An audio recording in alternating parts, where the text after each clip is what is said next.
Bien, ¿qué tal?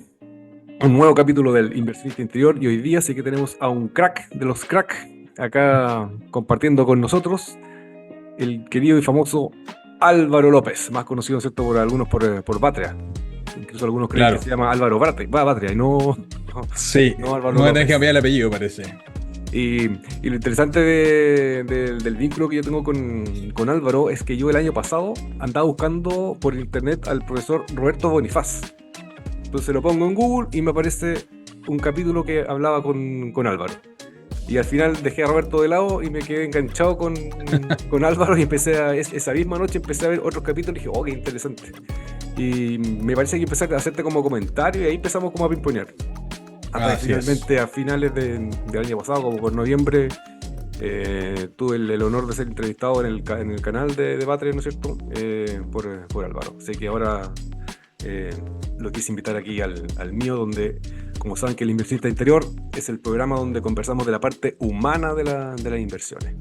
Así que, sin más preámbulo, Álvaro, como le pregunto a todos los que participan, cuéntanos un poco quién tú eres. ¿Quién eres tú? Esa pregunta es siempre compleja de responder. ¿Quién Correcto. soy? Yo creo que muchas personas no tienen tan claro quiénes son. Siempre en las presentaciones uno dice el título profesional. Y es raro eso, Y es porque a raro, veces nos sí. definimos por el título. Sí. No, yo soy simplemente una persona común y silvestre. Estoy casado, tengo 3 perros y medio en este momento. Eres perro, Porque hay un perro, 3 perros y medio, un perro del vecino que vive Ok, ya. aquí Pensé prácticamente en mi casa. pensaba que había venido uno en camino. No, no, no. Y que me gusta mucho el tema de las inversiones, inversiones en bolsa. Me gusta mucho también la parte educacional. Mucho tiempo trabajé, 10 años prácticamente en una universidad, haciendo clases de finanzas, economía. Y hace un par de años atrás empecé una aventura también en la creación de contenido respecto a temas financieros. Sí, básicamente un poco el resumen de quién pudiese ser, pero una pregunta que todavía me estoy cuestionando, ¿quién diablos soy? Porque hay que quitar de lado toda la parte profesional, los títulos, etcétera.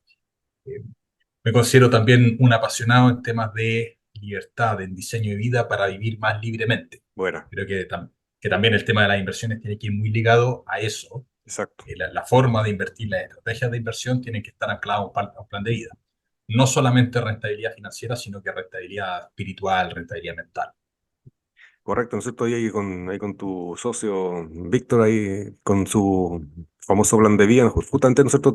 Va ahondando harto en eso de la importancia no me acuerdo cómo le llamaba él, esta inversión como emocional, o inversiones de experiencia, eso fue lo que le decía. Sí, sí, Porque en el fondo, como tú dices, ¿no es cierto? Que al final y al cabo debería ser, porque cada uno tendrá su propio propósito de vida y lo que quiera hacer con su vida, pero en el fondo es como que las inversiones fuesen el medio para algo mayor. sí, así es. No el fin, la inversión, o el dinero, lo que sea. Entonces, interesante. Y con la pregunta, ¿no es cierto?, de quién soy, me gusta lo que, como tú lo mencionas, también podíamos ir puliendo cada vez más capa y capa y capa y capa. A veces yo he contado en otros capítulos que yo tuve, a mí esa pregunta me marcó un antes y un después. Me la hizo, no sé si yo te Claro. conté, me la hizo Otto Charmer a mí en el MIT Mm, y nos hizo hacer un ejercicio del famoso quién soy, para finalmente darte cuenta que me di cuenta yo que no sabía quién yo era. Y eso me dio un claro, espacio tremendo para empezar a diseñar una vida diferente. Entonces, interesante, claro. como y lo más profundo. Y aquí cito a Humberto Maturana también. Y Humberto Maturana, en un taller que tuve con él decía que finalmente el soy es una posibilidad. Y no quedarnos, como dices tú al principio, que yo soy el título, yo soy el gerente, yo soy el padre, al fin y al cabo, esos son roles. Pero al fin y al cabo, el ser Exactamente. es una posibilidad. Mira qué interesante. Oye, y tú a mí, digo a mí, pero a todos nos has contado que tú has venido invirtiendo desde joven. ¿Cuántos años más o menos Sí. desde que partiste hasta hoy día invirtiendo? Mira, la primera inversión que hice ya consciente fue a los 20 años. Ya, Vale, ya empecé con depósito a plazo. A los 22 años compré mi primera acción. Actualmente tengo 38 y cumplo, cuando se publique este video, probablemente ya estuve de cumpleaños, cumplo 39. O sea, 22, básicamente 19 19 años. años haciendo inversiones, al principio sin saber de nada, y 17 años ya con acciones de empresas, mercado chileno. En un momento ¿Mm? en el cual el conocimiento acerca de lo que era la inversión era mucho más bajo de lo que hoy día. Bueno, imagino. No habían redes sociales, o por lo menos no habían desde el punto de vista financiero, no se creaba contenido respecto a eso. Habían por aquí y por allá algunos que otros blogs, pero también muy rústicos. Era en un mundo donde en Chile no existían los ETF, no existía la inversión indexada. Invertir en Estados Unidos Muy difícil, sí. era muy difícil, comisiones altísimas. eh, Donde me acuerdo que las primeras acciones había que ir al banco, hacer la cola, depositar el dinero en la caja y decirle al ejecutivo qué acciones comprar. Era completamente distinto ese punto en el cual yo partí respecto a lo que hoy día, que hay facilidades tremendas y contenido y un montón de cosas que pueden facilitar a las personas transitar en este camino. Me parecen Pero dos ahí cosas. partí hace mucho tiempo atrás. Y con lo que tú me cuentas me parecen dos cosas. Una, voy por la segunda, que es, ¿no es cierto? Hoy día está todo como amigable, ¿no es cierto? Para poder invertir en el tipo de activo que uno quiera. Hasta incluso ya están el famoso trading, que hasta con CFD se pueden hacer el tipo de Sí. inversiones. Y aún así yo me he encontrado con mucha gente como que busca excusas y se hace vincularte con el inversionista interno porque tiene que ver con una cosa interna. Eso como lo primero. Y lo segundo es, te quería preguntar, en estos casi 19 años invirtiendo, ¿qué has aprendido de ti? ¿Cómo ha sido tu evolución en ese proceso? Uf, buena pregunta, porque yo aprendí en temas puntuales a ver, primero de inversión, que necesitaba hacer inversiones que me generasen flujo de caja, porque lo que aprendí de mí es que a mí me importaba muchísimo el vivir una vida más libre en ese Bueno, sentido, con mayores posibilidades de hacer distintas cosas. Entonces las inversiones tenían que ir en ese carril.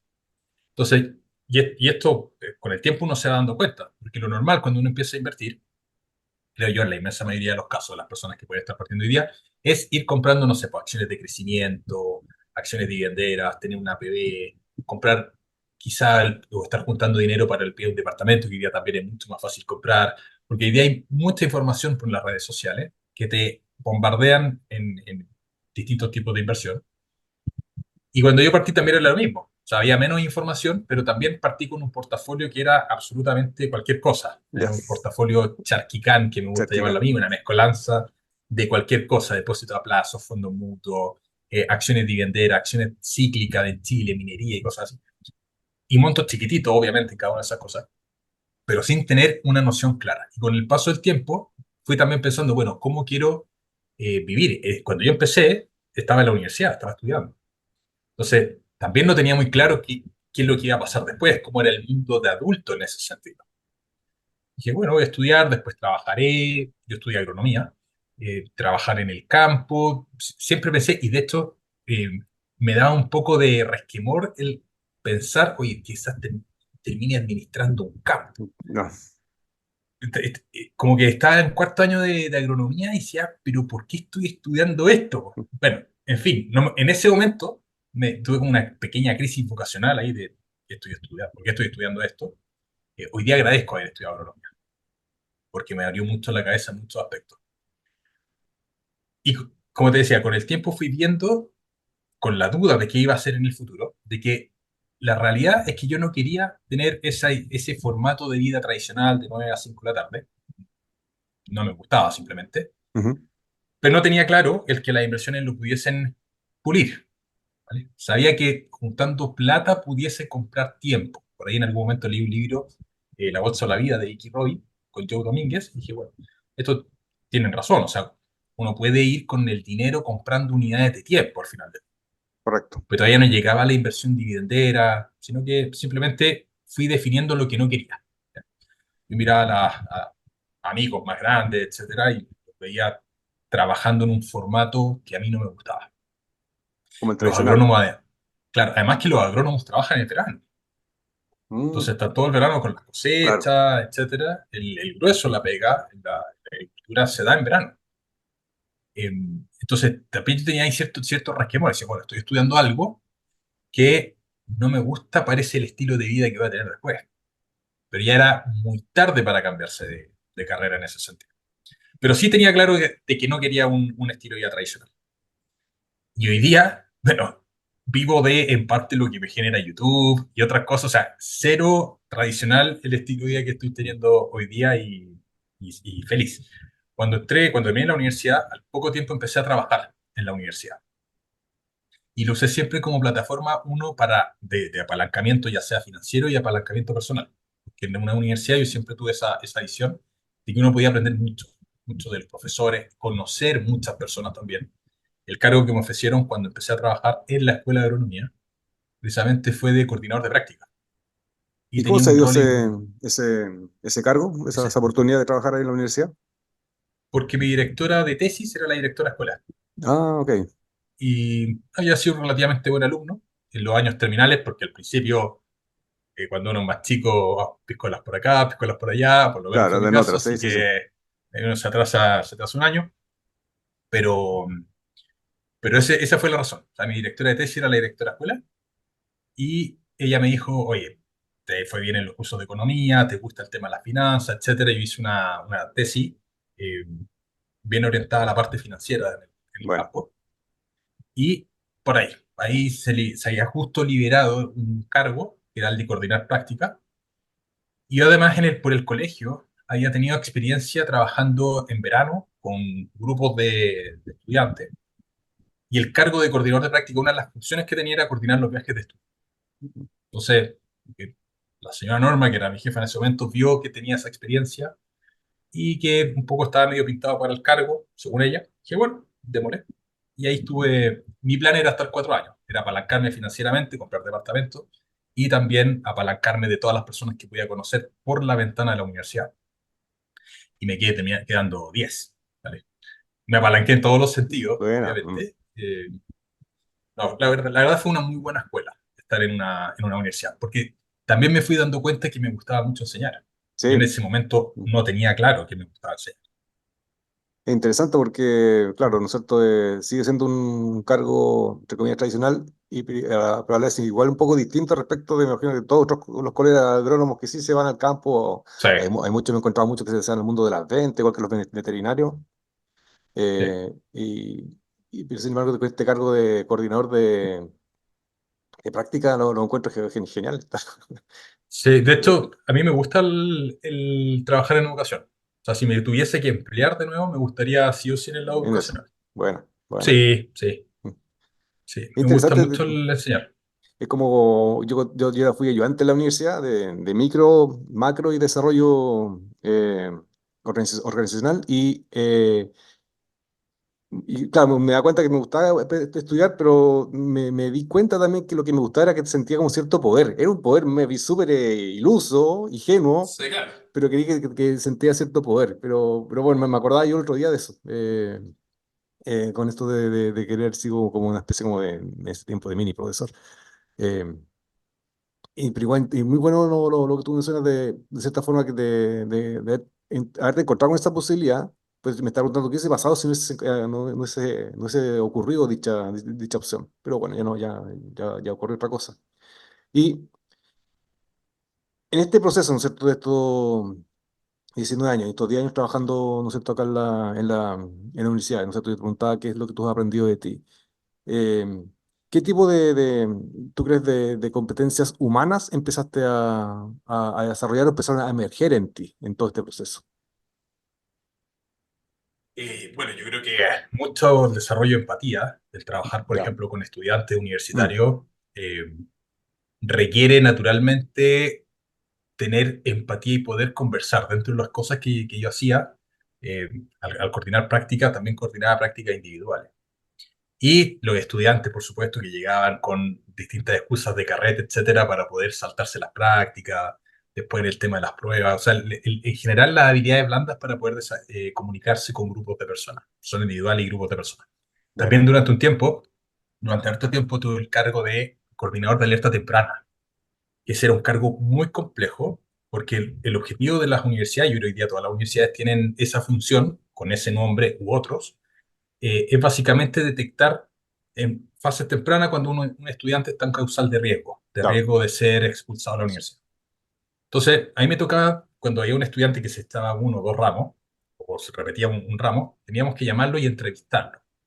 Y era un trabajo que era bastante particular, porque yo no soy psicólogo de formación, ni de cerca, y me tocaba conversar con estudiantes y de repente salían cosas que eran increíbles y yo no estaba preparado profesionalmente para poder orientar en eso. Claro, Entonces, también el desarrollo de la escucha, del poder escuchar a las personas, más que hablar, y de repente hay unos desahogos que eran terribles, casos de estudiantes que habían tenido problemas de abuso sexual por parte de algún, de X persona, en el mm, fondo, eh, en su vida personal, nada que ver con la universidad, pero sí, eso le claro, impedía concentrarse en el estudio, entonces le estaba yendo mal, estudiantes con, con, no sé, pues, con intentos de suicidio en algún caso, otros con los papás separándose, entonces todo eso, chuta, realmente me contaban estas cosas y nosotros teníamos un departamento psicológico a quien se derivaba, ¿vale? Pero esa puerta de entrada la hacían acá y, y eso obviamente te empieza a generar la escucha, la empatía, yo creo que ese tipo de cosas, las habilidades blandas, sobre todo.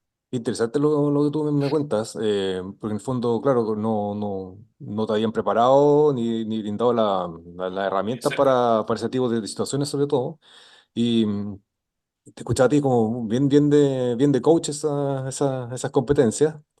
Y al mismo tiempo me decía también, ¿cuánto de eso también te empezó como a servir? No sé si la palabra es correcta, servir, pero eh, para empezar a aprender también más de ti con eso mismo. ¿A qué voy? Tengo un maestro coach que es un gringo, que se llama Alexander Berlongi, y él nos decía en la formación, eh, nos pagan por aprender. Decía, ¿cómo nos pagan por aprender? Pero decía, con cada cliente aprendemos de nosotros mismos, porque el cliente pasa a ser una especie como de ventana o espejo para uno mismo. Espejo. Entonces me estaba preguntando, cuando tú me contabas con estos casos un poco críticos, por decirlo de alguna forma, con estos muchachos, eh, ¿qué te pasaba contigo? ¿Qué pudiste como aprender de ti en eso mismo? Más allá, ¿no es cierto?, de la parte de la escucha activa y la otra habilidad blanda que mencionaba. Es complicado, porque particularmente en eso, yo sentía que uno, yo no estaba preparado para tener ese tipo de cosas. Pero también fui aprendiendo cosas de mí que no me gustaban Ya, de bueno, repente. ¿Vale? Por ejemplo, estar muy enfocado en los objetivos, muy como, porque yo pensaba, oye, hay que trabajar los objetivos y casi que el resto de cosas no déjalo de importaba, lado. era muy enfocado en el resultado, etcétera. Y fui aprendiendo que el camino es súper importante.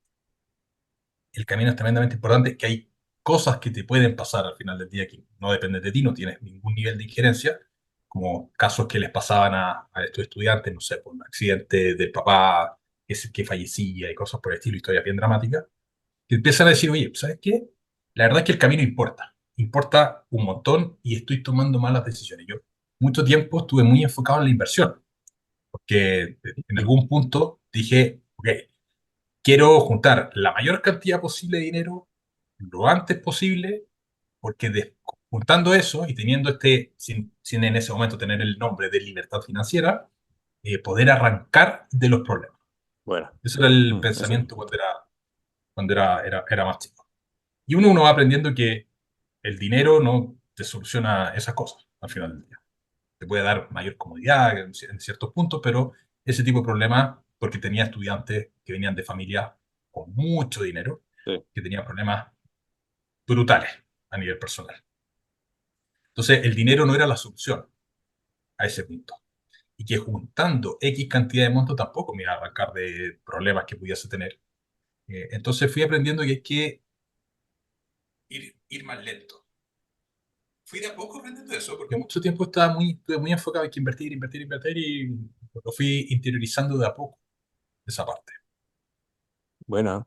Y interesante todo lo que tú mencionas, ¿no es cierto?, me gustó mucho del camino, porque está bien en línea con lo que hemos hablado un poco al principio, ¿no es cierto?, que al fin y al cabo que la inversión y el dinero social el medio, no el fin, y tú le pones, ¿no es cierto?, esto desde el camino, y me está preguntando, ¿cuánto de esto también en esto ya, no sé, con tanta gente que te sigue, cuántos casos tú te has encontrado que efectivamente la gente está enfocada como en el objetivo, como tú le decías recién, más que en el proceso o en el camino? Yo creo que un porcentaje muy grande. ¿Y cuál es la Un porcentaje dificultad de muy, eso? O los problemas de justamente ponerle foco a eso y no al proceso o al camino, como tú le llamaste recién. que genera ansiedad. El tema de inversión es tremendamente ansiógeno. absolutamente. La libertad financiera en sí misma es un tema muy ansiógeno. Cuando tenga libertad financiera se me solucionan los problemas. O veo personas que están ahí en la playa y cosas por el estilo, eso genera un montón de ansiedad. Yo mucho tiempo tuve mucha ansiedad por el tema. Entonces yo creo que cuando nos centramos mucho en el objetivo, sin disfrutar y sin entender que hay un proceso natural de tiempo, que muchas veces lo queremos acelerar. ¿Ya? Queremos cortar el camino buscando inversiones que puedan ser más riesgosas, un poco hackear lo que es tradicional, para precisamente encontrar esta libertad financiera más rápida, hace que muchas personas caigan en estafas, por ejemplo. Correcto, también. O sea, de repente, oye, 20%, 30% de rentabilidad anual asegurado. Chuta, personas van y compran, porque quieren acelerar ese proceso. Entonces, enfocarse tanto en el objetivo en sí, lo que hace es que muchas veces el camino sea muy árido, Exacto.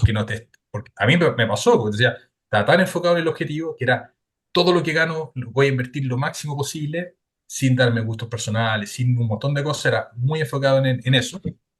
Eh, y al final del día no vale la pena. O sea, claro, cuando ya llegaste a cierto nivel de capital, uno dice, "Puta, qué rico tener ese nivel de capital, etcétera, entre inmuebles y cosas por el estilo. Pero feliz me hubiese demorado un par de años más, eh, habiendo generado dividendos de los recuerdos de NEC, Claro, sobre todo claro. entre los 20 y 30 años. De Interesante eso. que, Y, claro, todos nosotros hablaba de la ansiedad. Parecía ser que, de hecho, todos los expertos en este tema, que las dos emociones más básicas son tres en realidad, pero las dos principales en el mundo de las inversiones son primero el miedo, después la ansiedad, que es una cual tiene que ver con el miedo del futuro, y no es cierto, por el lado de la euforia, que juegan, cuando no se sí, cuestionan, no se modulan de buena manera, no generan malas pasadas. Entonces también la importancia, ¿no es cierto?, cuando yo soy muy majadero en esto de invertir en uno mismo, por eso en inversión interior, justamente de aquello, tomar conciencia de qué me pasa con el miedo, a qué me predispone el miedo, con la ansiedad, a qué me predispone la ansiedad, cómo es mi relación con la ansiedad, en qué otro tipo de circunstancias, cómo me he desenvuelto la ansiedad, de manera que cuando estoy en el mundo de la inversión es cómo que he aprendido del otro espacio para poder extrapolarla y llevarla de buena manera al contexto de las inversiones. Entonces, interesante nosotros de empezar a conocerse uno mismo. Por otro lado, tú decías que está esta gente que la ansiedad hace que no quiera puede caer en estafas, porque tú también decías, oye, hay tanta información que también está esta como especie como de, ¿y cuál es la correcta? ¿Cuál es la...? Pues hay que aprender como a discernir. Antes había tan poca información que chuta, será nomás. claro. Hoy Pero día ya hay hay tanto, exceso. exactamente, hay exceso. Entonces, chuta, ¿cuál será verdadera? ¿Cuál no será estafa? ¿Cuál será de los que efectivamente están diciendo lo que están diciendo? Ya sé, yo digo, una forma de empezar como a hacer ese tipo de discernir y no caer en estafas ni en chantas, y también se lo aprendí a Berlongi. Él decía, por el mundo del coaching, decía, el personaje que está haciendo, enseñando coaching es porque no sabe hacer coaching. Sabe mucho sobre coaching, pero no sabe hacer coaching. Entonces dije, puede ser por lo mismo, el mundo el que está haciendo mucho sobre inversiones, porque seguramente no está invirtiendo de la forma que le enseña que hay que invertir. Entonces mejor anda con los que estén demostrando que ya lo lograron, como el camino que tú con Víctor han logrado. El otro día conocí a Esteban Campos también, un muchacho que también ha estado en ese proceso. Entonces, es como una forma de empezar a discernir, como demuéstrame que efectivamente lo que tú estás comunicando, has hecho el camino. Esto como dicen los gringos, walk the talk. Exactamente. Yo creo que esa parte es fundamental. Ujú. Es fundamental. En temas de inversiones se da mucho Te da mucho, sí. de, de Y, enseñar cosas que no se practiquen al Exactamente, final del día. exactamente. Y en todos los ámbitos, diría yo, ¿no es cierto? Yo te lo extrapolaba del mundo del coaching, pero como dices tú, puede ser también en el mundo de las inversiones, pasa harto. Puede ser también, yo me preguntaba harto al Pancho Ackerman, que él me encuentra un gallo bien, bien humilde en el sentido de que va siendo súper sincero y auténtico respecto, me está pasando esto, yo todavía no soy libre financieramente, pero estoy en este proceso, Claro. y va compartiendo, ¿no es cierto?, todos los aprendizajes que va llevando. Entonces, eso también es una forma interesante de ver, ¿qué aprendo de él? Eh, lo otro de la gente quiere como copiar lo que Álvaro ha hecho, lo que Víctor ha hecho, lo que Pancho Backerman ha hecho, haciendo casi una especie de copy-paste, y tampoco funciona así, pues. No, pues no funciona así. No funciona así. Ni en- ni en inversiones, ni en un montón de cosas. O sea, de hecho, Exactamente. en inversiones, por ejemplo, a mí me gusta la parte dividendera. Alguien me puede copiar exactamente el mismo portafolio, pero no tiene la misma estructura de ingresos que tengo yo, fuera de lo que es el tema de inversión. Y aparte Entonces, la temporalidad, quizás no compró en el mismo periodo que compraste tú, por el ejemplo, Banco mismo de Chile, que tú precio, siempre la hablas. etcétera. Exactamente. Entonces, es súper delicado esa parte. Y además, copiando los portafolios, se corre el riesgo de, si copio no estoy aprendiendo nada. Y Correcto, el punto aparte. es que si la persona a quien yo le estoy copiando el día de mañana cambia su visión respecto de esa inversión puntual, por ejemplo, no sé, Banco de Chile. A mí me gusta mucho el Banco de Chile, creo que es una de las mejores empresas en Chile. Pero eso hasta hoy día. Pero el día de mañana puede ser un desastre, ¿no? Inventando un caso hipotético.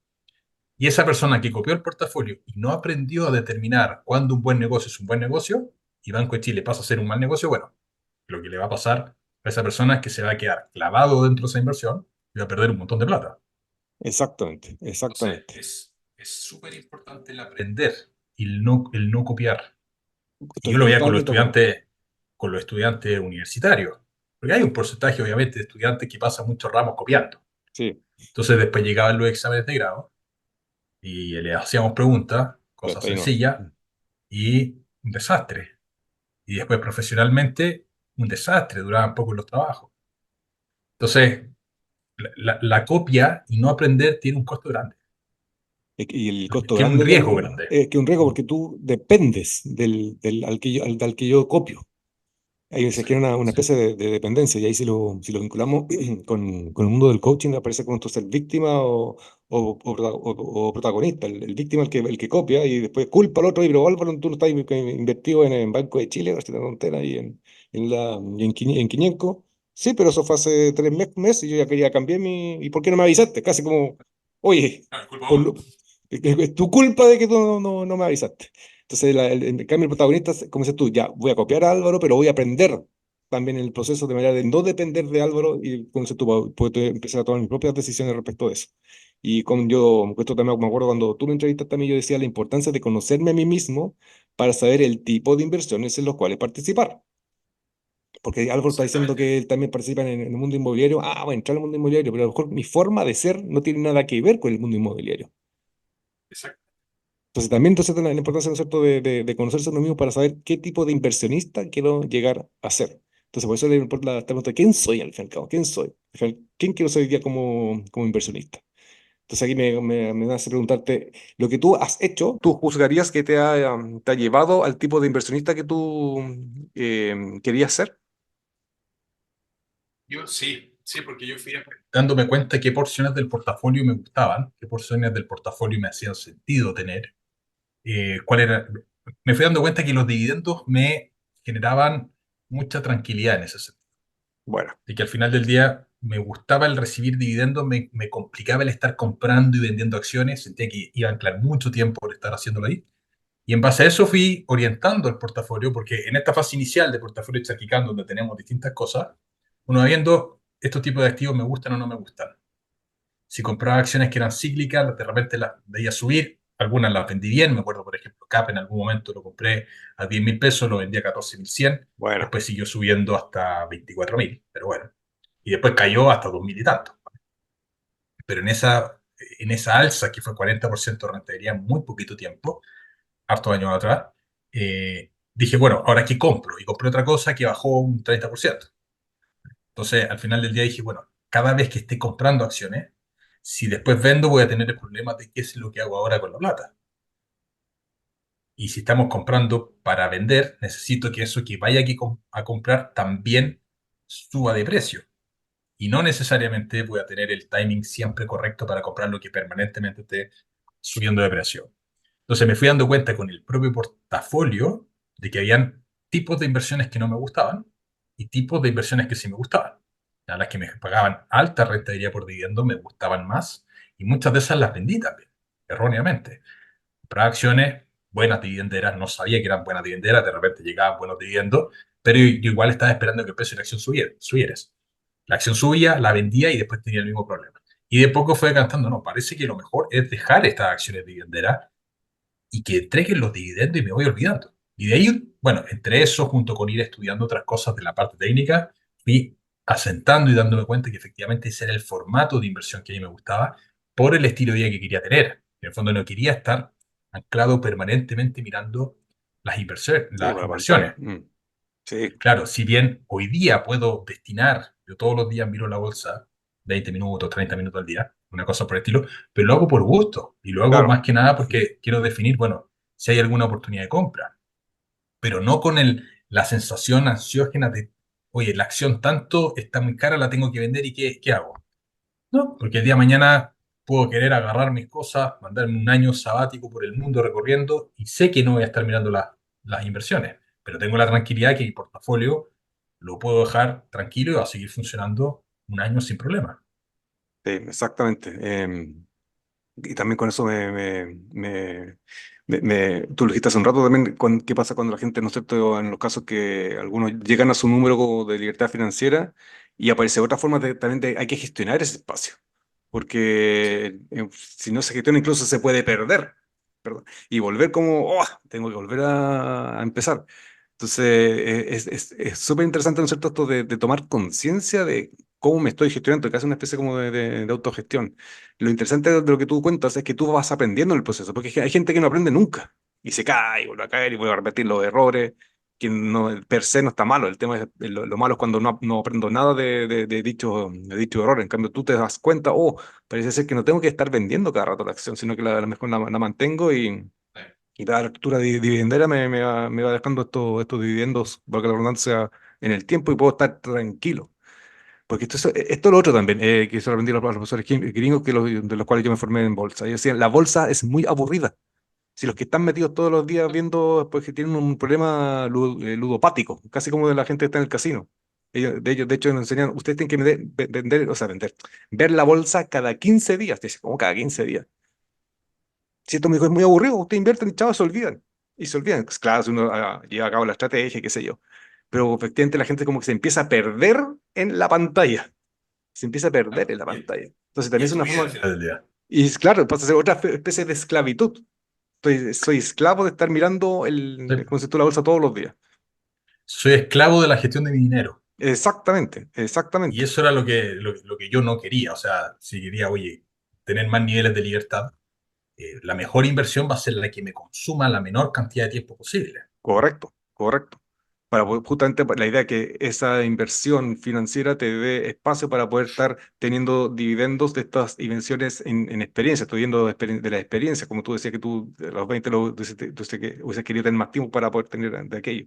Entonces, ¿cómo también gestiono aquello para poder estar disfrutando, que es parte, ¿no es cierto?, del proceso? Es como un Ujú. macro, no solamente el proceso financiero, sino Sí. que el proceso de vida. Y aquí una pregunta bien clave también. ¿Cómo ha sido la relación de tu pareja contigo en este proceso de las inversiones? Fundamental. 100% fundamental. Un pilar fundamental. ¿Qué lo vuelve ¿Por tan qué? fundamental? Por ejemplo, la historia es bien divertida, pero cuando yo empecé a pololear con mi actual señora, fue el mes de octubre del año 2014. Y ella en enero se iba a Estados Unidos Ya, por un año a vivir. Éramos amigos de hace mucho tiempo atrás, nos conocíamos harto, etcétera. Entonces, ya, nos pusimos a pololear. Dijimos, bueno, probemos, que era un pololeo a distancia. La matemática decía que no iba a resultar, pues ya muy poquito tiempo. Pero pero bueno, o sea, dijimos, era algo que tú probemos. sabías, o sea, tú sabías antes de ponerte a pelear que ibas a seguir a Estados Unidos. Sí, Ya, sí. Ahora, eso fue en octubre y yo en agosto me iba a comprar el primer departamento. ¿Vale? Y en enero dije, bueno, mi polola va a estar un año en Estados Unidos. Yo estaba viviendo con mi papá en ese minuto. Entonces, muy simple, voy a invertir en dos departamentos más. ¿Por qué? Porque no tenía mucho costo. Yo obviamente ponía algo de dinero en la casa, compraba cosas, etcétera, pero no era lo mismo que estar en el fondo viviendo solo, pagando claro. un arriendo, etcétera. Entonces, compré dos departamentos. Entonces, estaba pagando en ese momento tres departamentos. El primer departamento había pedido un crédito más corto, entonces pagaba un monto muy grande. ¿Ya? Pagaba 800.000 pesos mensuales y se arrendaban 450, pero el crédito era Más a 10 corto. años más o menos. Ya, Yo terminé pagando en 8. Y estaba pagando, en paralelo a eso, que tenía un excedente negativo, además estaba pagando el pie de dos departamentos más. Cuento corto, mi señora en ese momento no estuvo el año entero, sino que se vino antes y nos fuimos a ir juntos. Entonces yo estaba pagando los pies de los departamentos, estaba pagando este otro departamento también, y además me estaba poniendo con la mitad del arriendo donde vivían de la juntos. nueva casa donde estábamos Claro. viviendo juntos. Entonces en esa etapa ella fue fundamental, porque ella entendió que yo estaba en una situación bien apretada financieramente, y dijo, no, tranquilidad. Yo aquí apaño con, si hay que componer más cosas, etcétera. Ella apañó mucho en ese sentido. Buena, buena, Entonces, ella fue un pilar fundamental ahí. Porque hay buena. momentos que yo dije, ¿saben qué más? Voy a desistir, por ejemplo, de alguno de estos pies de los departamentos para estar más holgado. Dijo, no, estáis locos, vamos, tranquilo, así yo apaño. Entonces, en ese proceso ella fue fundamental. Además, ella es una persona que es muy sencilla, tiene gustos muy sencillos en ese sentido. Entonces, se adapta súper bien a las distintas circunstancias económicas que pueden existir. Oh, qué bueno. Oh, Yo tengo claro que es pan y cebolla ahí. buena, ¿no? Y eso da mucha tranquilidad, y libertad también. Eh, sí, claro. Sobre todo Sí, claro. tranquilidad, sí. No, Entonces que. entonces la renta, los dividendos, etcétera, hoy día es para financiarlo a los dos. Eh, Porque obviamente yo no puedo concebir yo libertad financiera. Yo pago, no sé, suponiendo los 50% de los costos de la casa, eh, y el resto me queda dinero a mí para hacer cualquier cosa. Y a mi señora, ella trabajando y llegando apenas a pagar la mitad de su cosa, no. O sea, las inversiones, el retorno de las inversiones para financiar el nivel de vida básico de los dos. De la familia, que son ustedes dos en este caso. Familiar, claro. O sea, para mí la libertad financiera es familiar.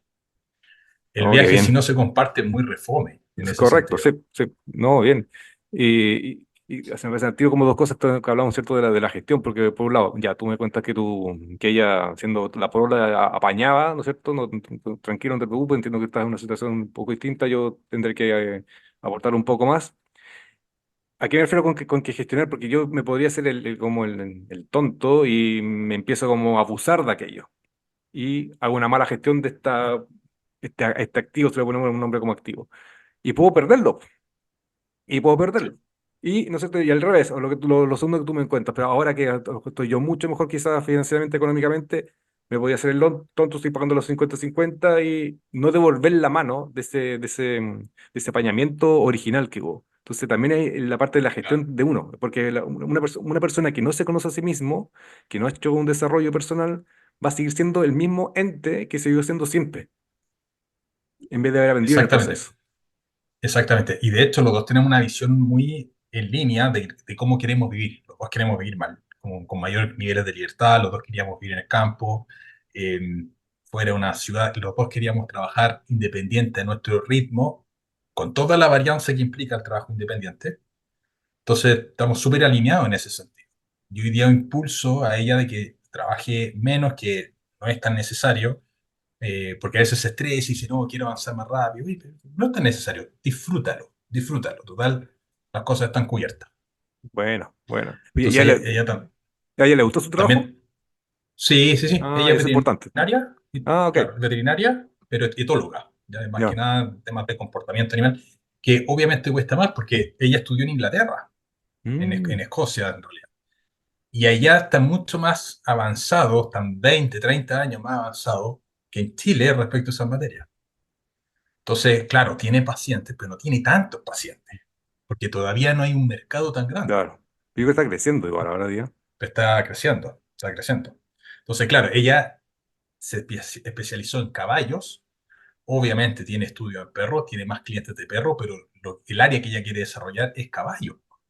Y Bueno, en los caballos acá falta muchísimo respecto de cómo es el mantener a los caballos en Reino Unido, en Escocia, etcétera, que el tema de bienestar, etcétera, está muchísimo más avanzado que acá. me Entonces, imagino. obviamente, hay menos clientela en ese sentido. Entonces, de repente se angustia, de repente se estresa y dice, pero ¿por qué la gente no entiende esto? Bueno, pero eh, no está el mercado. Todavía Mm, Chile no está preparado para eso todavía. ya. Entonces, que eso lo toque buscando. Lo importante es que tú me cuentas que igual lo que su trabajo le gusta, porque me he encontrado con tanta Sí, le gente que encanta. trabaja y no trabaja porque necesita trabajar. Está bien.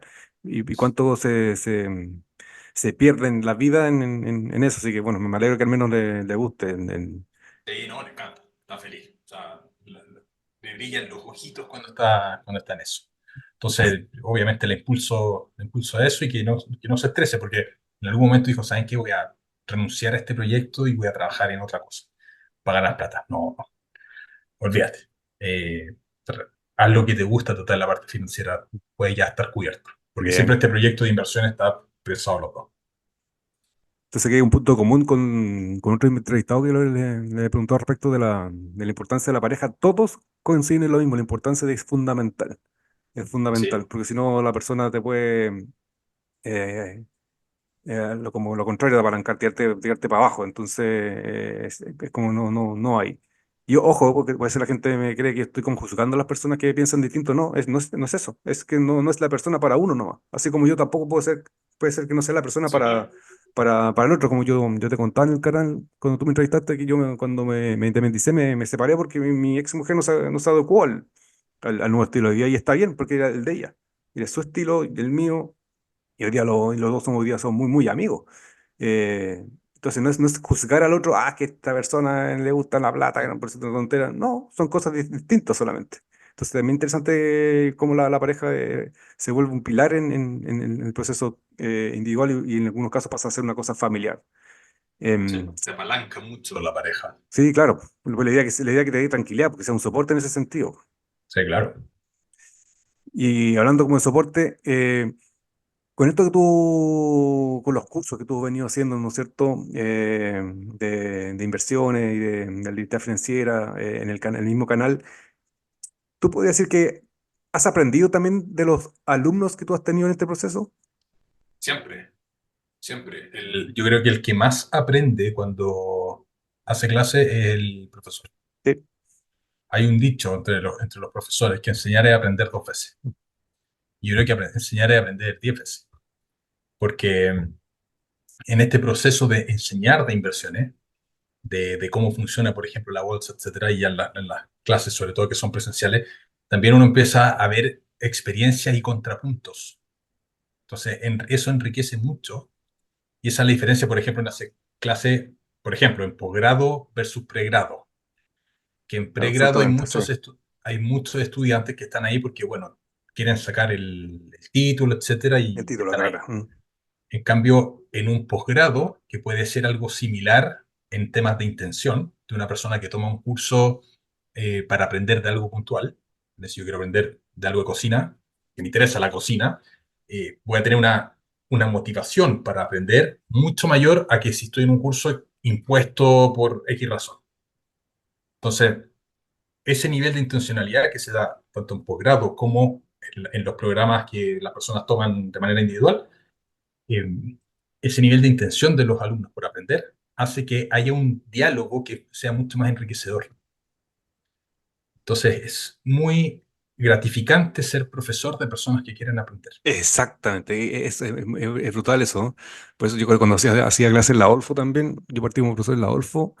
No me tuve unas clases en pregrado y no es culpa de los alumnos, es una cosa mía de no lograba conectar con ellos por esta no con habían varios que Claro. eran hasta el día de hoy somos amigos, pero era muy distinto a la gente de posgrado que va por una intencionalidad distinta, va por interés propio, de hecho, a pesar de que hay gente igual no va porque necesita igual el título, porque creo que por el título va a tener mejor pega, qué sé yo, pero la relación era muy, muy diferente. Entonces, como dices tú, es muy súper gratificante, sobre todo hasta el día de hoy, cómo te siguen conectando con ellos, te recuerdan y, y qué Sí, sé yo. sí, Entonces, es bonito lo que tú dices, como profesor uno aprende, como entonces te decía hace un rato, en el mundo del coaching nos pagan por aprender. Como profesor me pagan por enseñar. O sea, bueno, obviamente me pagan por enseñar, pero me pagan por estar yo aprendiendo también de los propios alumnos. Y a la vez, exactamente. dime, Es que además de repente te hacen preguntas que dicen, chuta, tiene toda la razón claro, y no lo había pensado. Y le empieza a dar una vuelta y sacan mejores conclusiones. Entonces, la verdad que es súper, te acelera mucho el proceso interno de aprendizaje exacto. tuyo el estar enseñando. Y eso es súper bueno porque con lo que tú me acabas de decir es la competencia de la apertura. Hay una apertura para tener el Mm. famoso open mind. Porque si no, no, yo soy el profesor. ¿Cómo se te ocurre? Yo soy el profesor, yo estoy haciendo la clase. ¿Qué me estáis Claro, diciendo que me esto es estáis diciendo? así, claro, ¿no? En ese sentido el enseñar es bestial, No, qué se bueno. aprende mucho. No, genial, genial. Oye, Álvaro, se nos va acabando el tiempo. ¿No es cierto? Como yo digo, ¿no es cierto? Que aquí en el inversionista exterior hablamos de la parte humana de las inversiones, dado que otra es la parte más bien técnica de personajes como tú, como el Víctor, como otros que tienen mucho expertise en eso. Eh, ¿Qué sugerencias tú podrías darle a la gente que nos escucha, a tus propios alumnos, respecto de invertir en uno mismo? Yo creo que es fundamental. A mí hay un concepto que me gusta mucho que es el Ikigai. El Ikigai, Y ya, yo creo que perfecto. si más personas trabajásemos en encontrar nuestro propio Ikigai, eh, seríamos mucho más felices como sociedad. El Ikigai es un concepto japonés que es Sí, simplemente el cruce de lo que me gusta hacer con lo que soy bueno, obviamente teniendo un plan de mejora, de cómo mejorar en ese aspecto, con lo que el mundo necesita y con lo que te pueden pagar. Esas cuatro cosas al final del día. E intenta monetizar eso. O sea, si uno vive en función del Ikigai, estás haciendo cosas que ganas dinero, que lo puedes escalar porque el mundo lo necesita, que te gusta hacerlo, y ahí es bien fácil darse cuenta cuando a uno le gusta hacer algo.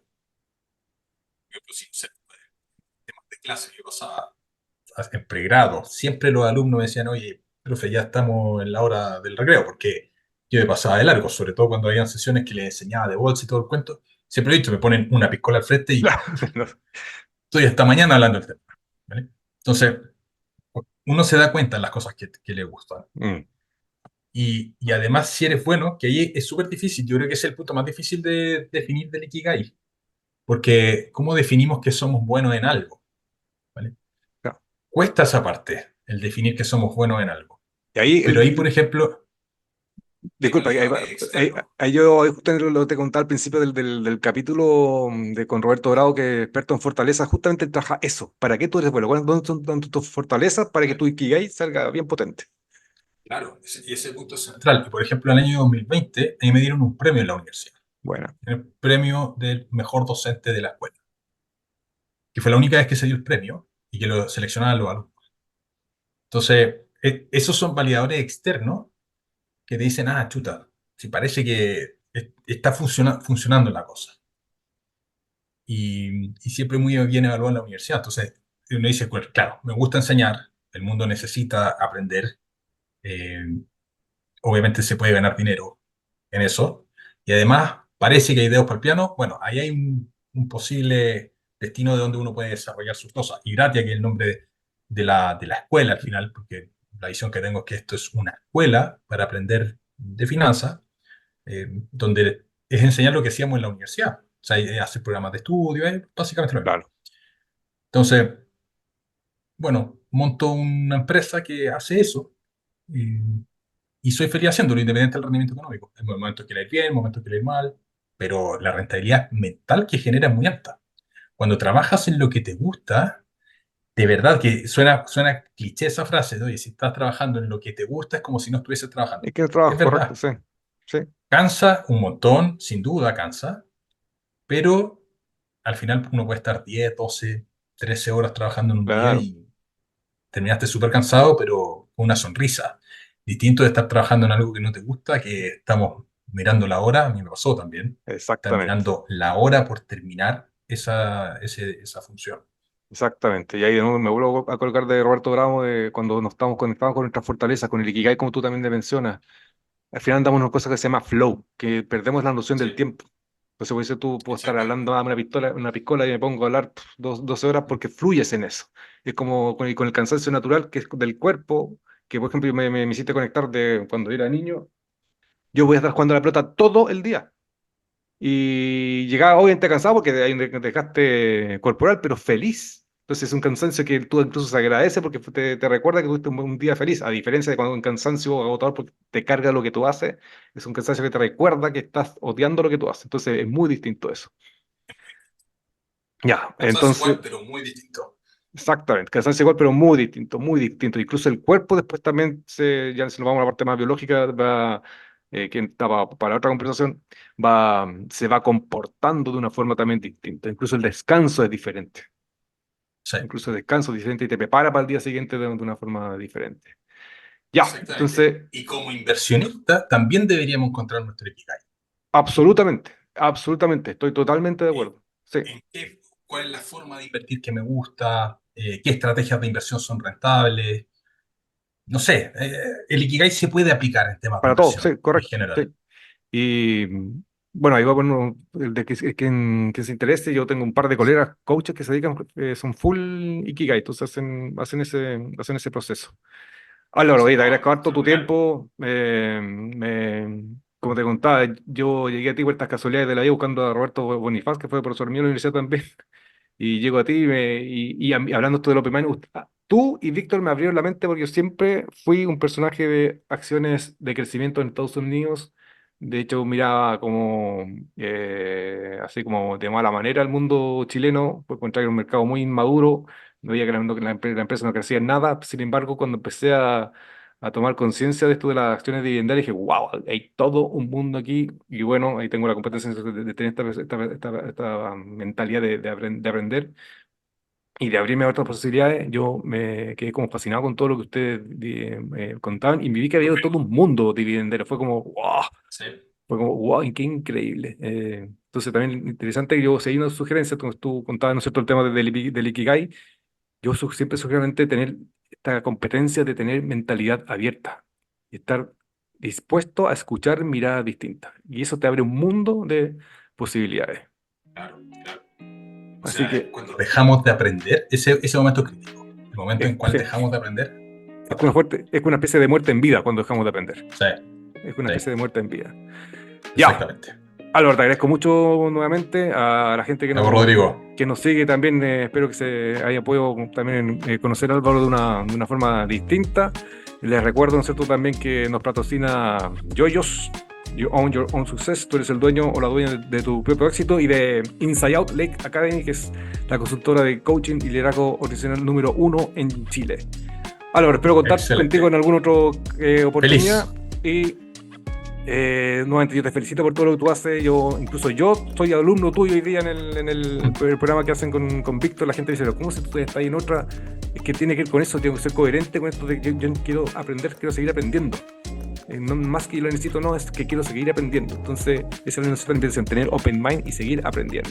Entonces, te felicito, me encanta lo buen docente que tú eres. No me cae duda del premio que tú cuentas que te ganaste, es excelente. Así que quienes no han tenido algún curso con él, lo recomiendo absolutamente. Ya, ahora sí, nos vamos.